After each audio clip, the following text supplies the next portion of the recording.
नमस्कार। बात को समझने की हमारी कोशिशें लगातार जारी है और बात को समझो को मिल रहे आपके प्रतिसाद के लिए हम आपके बहुत आभारी हैं। अब दरअसल इस देश में एक सबसे महत्वपूर्ण चीज़ है जो लगातार चलती रहती है। वैसे कहा जाता है परिवर्तन ही प्रकृति का नियम है, लेकिन हमारे यहाँ परिवर्तन के साथ साथ एक और ऐसी चीज़ है जो लगातार चलती रहती है और वो है चुनाव। जी हाँ, जब से हम आज़ाद हुए और एक लोकतंत्र बने तब से चुनाव इस देश की राजनीति का, इस देश के लोकतंत्र का अभिन्न हिस्सा है। चुनाव लगातार चलते हैं, एक देश एक चुनाव की भी बात हो रही है। वो व्यावहारिक रूप से कितना संभव होगा पता नहीं, लेकिन 5 साल के लिए सरकारें चुनी जाती हैं। त्रिस्तरीय पंचायती चुनाव व्यवस्था भी है, निकाय के भी चुनाव होते हैं, विधानसभा के चुनाव होते हैं और लोकसभा के भी चुनाव होते हैं। और अब जबकि लोकसभा के चुनाव बिल्कुल ऐन सामने दिखाई दे रहे हैं और 2024 के इन चुनावों को लेकर ज़बरदस्त चर्चा जारी है, हमने सोचा कि जब गली मोहल्ले, पान की दुकानों और चाय के होटलों पर चुनावी किस्से चर्चा में होते हैं, मशहूर होते हैं, लोगों के पास बात करने के लिए कुछ बढ़िया जानकारियां होती हैं, तो क्यों ना इसी को बात को समझो में समझने की कोशिश की जाए। तो बात को समझो में एक श्रृंखला के माध्यम से कुछ चुनावी किस्से आपके सामने पेश करेंगे और इसकी शुरुआत तो वहीं से होगी जहां से सिरा शुरू होता है। जी हाँ, आज़ादी के बाद देश में हुए सबसे पहले चुनाव और उससे जुड़े दिलचस्प किस्से आज बात को समझो में आपके लिए। बहुत ही दिलचस्प इसके कुछ पहलू हैं कि कैसे पहले चुनाव हुए, क्या समस्याएं सामने थी, राजतंत्र से लोकतंत्र की ओर दुनिया बढ़ रही थी, दुनिया में कुछ जगहों पर चुनाव हो भी रहे थे, लेकिन उन सारे चुनावों की अपनी अपनी सीमाएं थी। जैसे यूरोप में चुनाव होते थे, यूरोप के चुनावों में केवल संभ्रांत वर्ग के लोगों को, अमीरों को, ज़्यादा पढ़े लिखे लोगों को ही वोट देने का अधिकार था। हमारे देश के संविधान में दुनिया के सभी अलग अलग संविधानों का अध्ययन करके उनके जो श्रेष्ठ हिस्से थे वो लिए गए और इसमें दूरदर्शिता इस बात से झलकती है कि यूरोप में हो रहे चुनावों को जस का तस लेने की बजाय पहले दिन से ही सभी वयस्क आबादी को वोट का अधिकार दिया गया। दुनिया के कई हिस्से ऐसे थे जहां महिलाओं को वोट देने का अधिकार नहीं था, दुनिया के कई हिस्से ऐसे थे जहां गरीबों को वोट देने का अधिकार नहीं था, लेकिन भारत में ऐसा नहीं किया गया।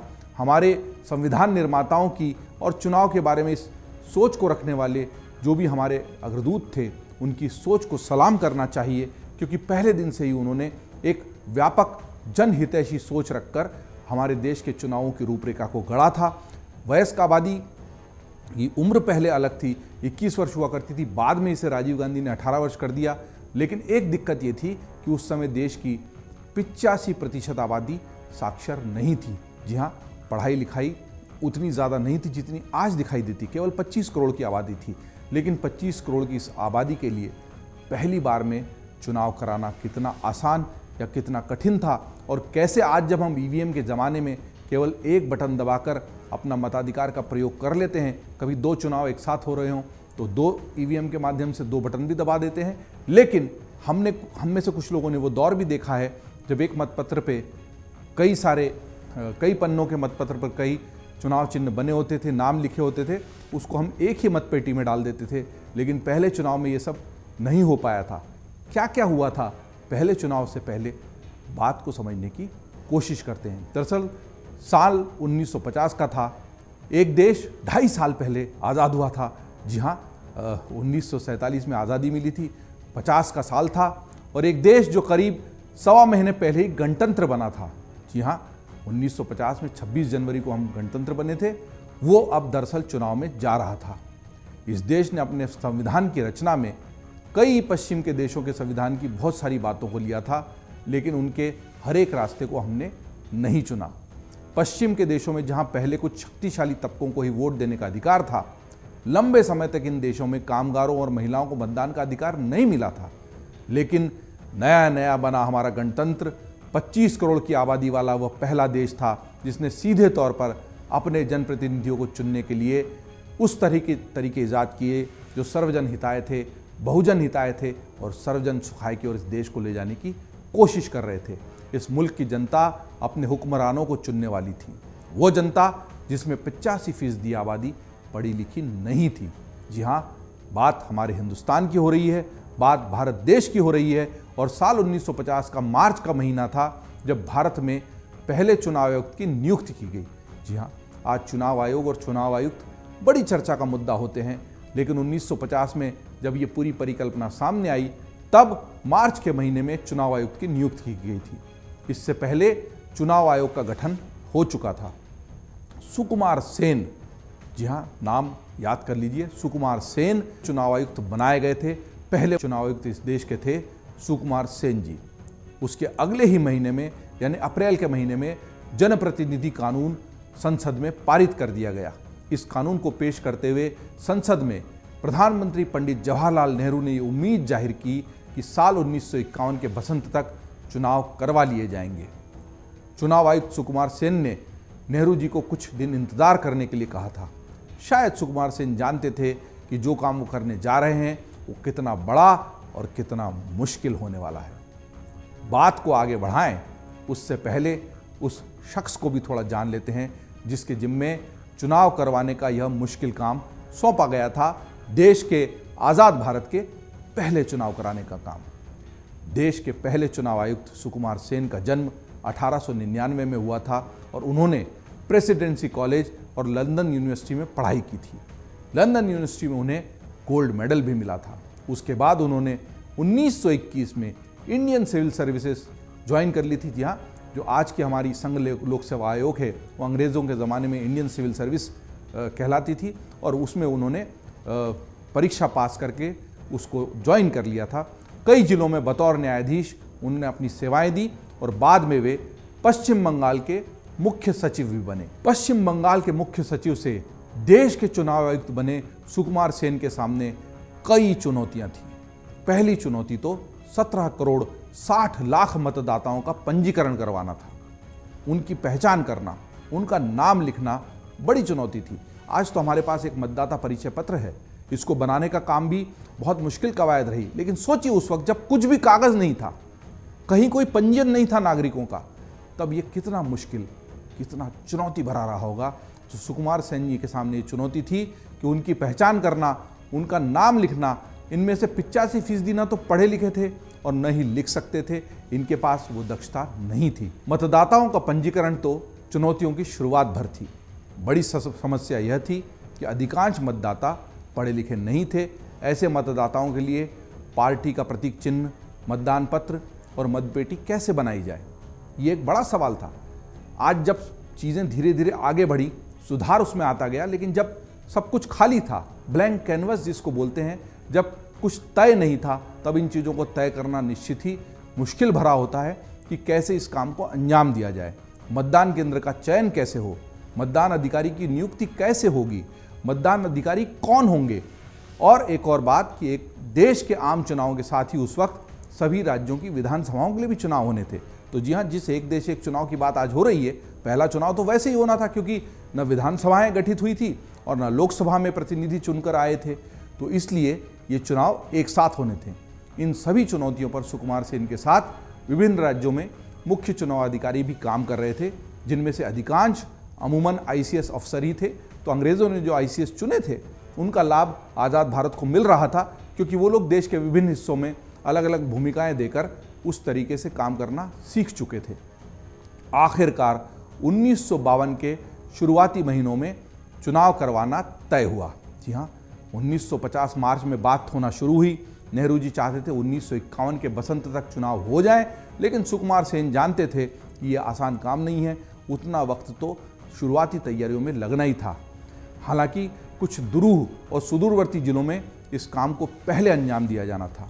लेखक रामचंद्र गुहा अपनी किताब इंडिया आफ्टर गांधी में लिखते हैं कि कुल मिलाकर 4500 सीटों पर चुनाव होने थे, जिसमें करीब 500 संसद के लिए थे और बाकी राज्यों की विधानसभाओं के लिए। तो 4500 सीटों के चुनाव थे, संसद और विधानसभा मिलाकर। इस चुनाव में 2,24,000 मतदान केंद्र बनाए गए और वहाँ 20 लाख इस्पात की मतपेटियाँ भेजी गईं। जी हाँ, 20 लाख इस्पात की मतपेटियाँ बनाना जो अस्तित्व में नहीं थी।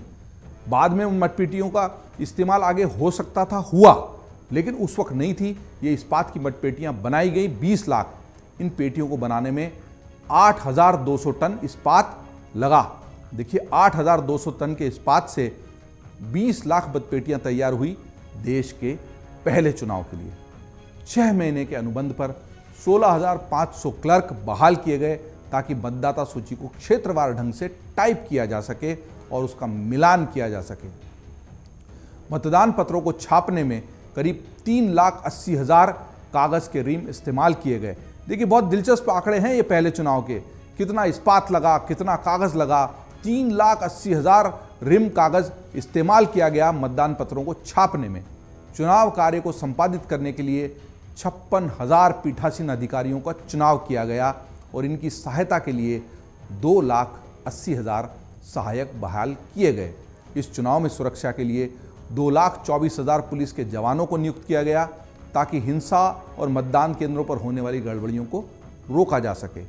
यह चुनाव और इसमें हिस्सा ले रहे मतदाता लगभग 10 लाख वर्ग मील में फैले हुए थे। चुनाव का इलाका विशाल और विविधता से भरा हुआ था। कहीं कहीं तो यह बहुत ही दुरूह भी था। किसी सुदूर पहाड़ी गांव के मामले में आनन फानन में नदी पर विशेष तौर पर पुल बनाया गया। हिंद महासागर के किसी छोटे से द्वीप पर चुनाव करवाने के लिए नावों या स्टीमरों से मतपत्रों को मतदान केंद्रों तक पहुंचाया गया। जी हाँ, तो ऐसी जगहों पर चुनाव होने थे जहां तक पहुंचने के कोई रास्ता भी उस वक्त नहीं था। पहले राजाओं के समय बना नहीं, अंग्रेजों ने जरूरी समझा नहीं, पर मतदान देने का अधिकार जिसको है वो अपना मत दे सके, ये चुनाव आयोग के लिए शुरू से एक बड़ी आवश्यक शर्त रही। और इसके लिए कई जगह पुल और सड़कें और रास्ते सिर्फ इसलिए बनाए गए कि मतदान पत्र वहाँ तक पहुँच सके, मतदाता दल वहाँ पहुँच सके, मतदान पेटियाँ वहाँ पहुँच सके और लोग चुनाव में हिस्सा ले सकें। दूसरी समस्या भौगोलिक और बदले सामाजिक जो समीकरण थे देश के, वो भी थी और ये बड़ी समस्या थी। उत्तर भारत की महिलाएं अपना नाम लिखवाने से हिचकती थी। देखिए, ये सामाजिक समस्या है। अपना नाम लेना या नाम लिखना सामाजिक रीति रिवाजों में शामिल नहीं था। ये आसान नहीं था कि वो अपना नाम कहीं जाके लिखवा दें और मतदान करने के लिए फिर उनकी पहचान हो सके। इसके बदले वे किसी की माँ या किसी की पत्नी के रूप में अपना नाम दर्ज कराना चाहती थी। यह सामाजिक दिक्कतें थी उस वक्त की सुकुमार सेन जी के सामने। और सुकुमार सेन अतीत के इस अनोखी और बेतुकी परंपरा को देखकर दरअसल झुंझला उठे। उन्होंने अपने अधिकारियों को निर्देश दिया कि इस तरह के मतदाताओं को ब्यौरा लिखने की जगह कड़ाई से मतदाता का नाम ही दर्ज करें। किसी के पति या किसी की पत्नी या किसी की बहन या किसी की माँ के रूप में उनके नाम दर्ज न करवाए जाए। इसका मतलब ये हुआ जो सुकुमार सेन जी झुंझला उठे। इस प्रक्रिया में कम से कम 28 लाख महिलाओं का नाम मतदाता सूची से काट दिया गया, क्योंकि उन्होंने अपना नाम लिखवाने के बजाय किसी और से रिश्ते के रूप में अपना नाम लिखवाया था। उनके नाम काटे जाने से हुए हंगामे को सेन ने अच्छा ही माना, क्योंकि इससे अगले चुनाव के पहले तक इस पूर्वाग्रह से मुक्त होने में मदद मिलती कि जब तक महिलाओं को उनके अपने नाम से मतदाता सूची में दर्ज नहीं किया जाएगा तब तक उनके नाम मतदान के लिए शामिल ही नहीं होंगे। देखिए, बड़ी विचित्र तरह की चुनौती। भारत विविधताओं का देश है, हमेशा कहा जाता है, और इसलिए ये भी एक बड़ी दिक्कत थी कि महिलाएं अगर अपना नाम नहीं लिखवाना चाहती तो सेन साहब ने कह दिया इनका नाम काट दिया जाए। नाम कट गए, हंगामा मचा, पर यह तो समझ में आया कि भाई नाम नहीं लिखाओगे तो वोट कैसे दोगे। बहुत दिलचस्प मामला है ये। जहां पश्चिमी लोकतंत्रों में मतदाता साक्षरता और विकास होने की वजह से राजनीतिक दलों को नाम से पहचाना जाता था, वहीं भारत में मतदाताओं को समझाने के लिए तस्वीरों का सहारा लिया गया। दरअसल यही वो चुनावी चिन्ह थे जो आवश्यक इसलिए थे कि अगर नाम पढ़ नहीं सकते तो चिन्ह से तो समझ ही सकते हैं। ये चुनाव चिन्ह आम लोगों के दैनिक जीवन से संबंधित थे और इसलिए मतदाताओं की समझ में आने लायक ये थे। जैसे किसी पार्टी के लिए 2 जोड़ी बैल, दूसरे किसी के लिए झोपड़ी, तीसरे के लिए एक हाथी और चौथे के लिए मिट्टी के दिए का चुनाव चिन्ह मान्य किया गया, उसे मान्यता दी गई। तो ये तो बात हुई कि देश के पहले आम चुनाव की तैयारियां किस तरह से की गई। जब चुनाव हुए उस वक्त भी कई दिलचस्प घटनाएं हुई और उन दिलचस्प घटनाओं को लेकर हम इस बात को समझो में चुनावी किस्से के साथ लगातार आपके साथ उपस्थित होंगे और कोशिश करेंगे कि चुनाव के जो वर्तमान चर्चाएं हैं, चुनाव के जो वर्तमान घटनाक्रम हैं, उनको तो हम अमरउजाला.com के माध्यम से आप तक पहुंचाएं ही, लेकिन इन चुनावी किस्सों के माध्यम से थोड़ा अतीत में झांकने का मौका मिलेगा। कैसे लोकतंत्र की मजबूत रीढ़ माने जाने वाले ये चुनाव इस देश में आकार ले पाए, ये जानने का मौका मिलेगा। और आज जब हम इस तरह से ईवीएम में बटन दबाकर पूरी दुनिया के सामने एक उदाहरण दे रहे हैं, अमेरिका में भी अभी ईवीएम से चुनाव नहीं हो पा रहे हैं, राष्ट्रपति का चुनाव होने के बाद दिन और हफ्ते भी लग जाते हैं, मतगणना होने में। हमने भी वो दिन देखे हैं। एक पत्रकार के रूप में मैंने रातों को इंतज़ार किया है और अगले दिन अखबारों में केवल रुझान छपते थे, फिर दूसरे दिन रुझान छपते थे कि कोई मतगणना पूरी नहीं हो पाई, इतने चरण की मतगणना हो गई, और तीसरे या चौथे दिन जाकर कई दफ़े ऐसा होता था कि हम परिणाम छाप पाते थे। वहाँ से हम सुबह 8 बजे मतगणना शुरू होती है और 12-1 बजे तक तो पूरी तस्वीर ही साफ हो जाती है। वहाँ तक पहुँचे हैं। मतदान पेटियों को लूट लेने की घटनाओं से लेकर ईवीएम तक पहुँचने में जो वक्त लगा, जो इस्पात ढला इन मतदान पेटियों को तैयार करने में, उसकी जानकारी दी। मतपत्र बनाने में जो पहले चुनाव में कागज़ लगा, उसकी जानकारी दी। ऐसी ही दिलचस्प जानकारियों के लिए आप देखते रहिए बात को समझो में चुनावी किस्से, केवल अमरउजाला.com पर। अगर आप ये वीडियो YouTube पर देख रहे हैं तो हमारे चैनल को सब्सक्राइब करें और बेल आइकन को दबाना ना भूलें। अगर आप Facebook पर ये वीडियो देख रहे हैं तो हमारे पेज को लाइक करें।